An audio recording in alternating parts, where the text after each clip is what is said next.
بندے سے گناہ سرزد ہو جاتا ہے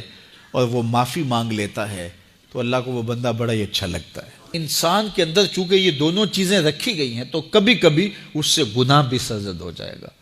نیکی اس کی عقل، اس کا فہم، اس کا ادراک، شریعت کی رہنمائی، انبیاء کی تعلیمات اسے بتائیں گی کہ وہ نیکی کے راہ پہ چلے، لیکن کبھی کبھی بائیں سمت سے جو خواہشات اور آرزو ہے وہ بھی اس کو گھیر لیں گی اور اچانک اس سے کبھی کوئی گناہ بھی ہو جائے گا۔ اور اگر اچانک اس سے کبھی گناہ ہو گیا، کبھی آنکھ بھٹک گئی، کبھی خیال بہک گئے، کبھی سوچ میں آوارگی آ گئی، کبھی زبان نے میلا لفظ بول دیا، تو پھر کیا ہے کہ پھر فوری معافی مانگ لے۔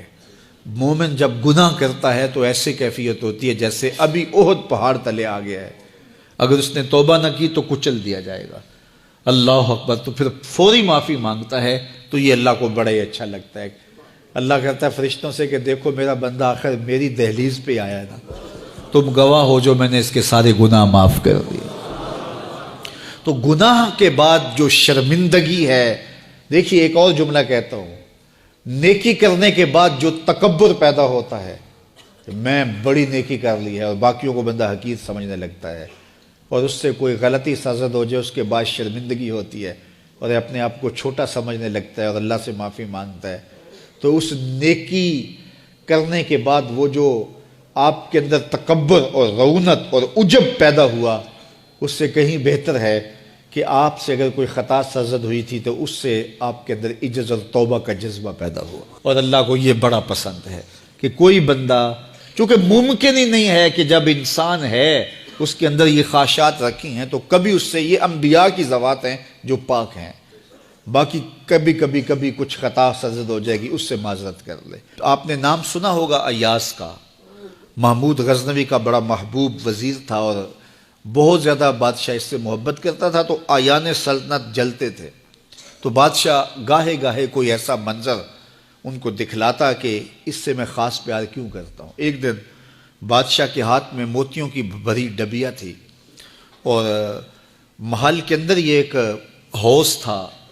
تالاب تھا، تو اس کے اندر اس نے وہ سارے موتی پھینک دیے۔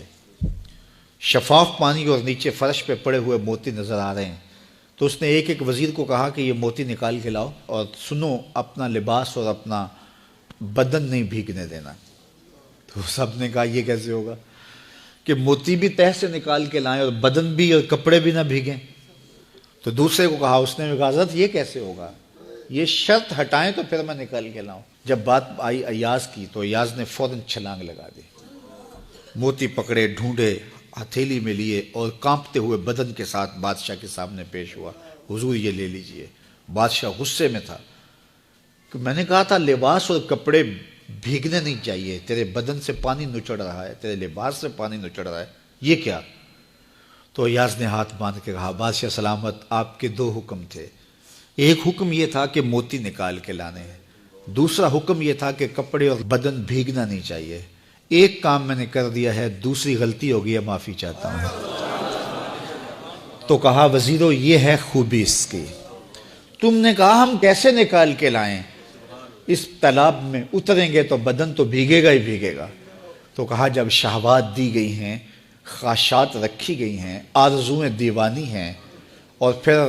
اس کائنات کے اندر رہ کر کے حضرت انسان کبھی تو اس تالاب کی غلاظت سے اپنے آپ کو بھر ہی دے گا، تو پھر کمال کیا ہے کہ نیکی کے پھول پیش کر دے، سجدے کے موتی پیش کر دے، رکوع اور قیام کے موتی پیش کر دے، ہمدردی انسانیت کے ساتھ پیار کے موتی پیش کر دے، سارے موتی پیش کرے، پھر مالک کا جلال کہ تیرے کپڑے کیوں بھیگے، یہ گناہ کیوں کیا، یہ گناہ کیوں کیا، ہاتھ جوڑ کے کہے مالک اس کی معافی مانگ، تو اللہ تعالیٰ پچھلے گناہ نہ صرف معاف کرتا ہے بلکہ ان گناہوں کو نیکیوں میں تبدیل کرتا ہے۔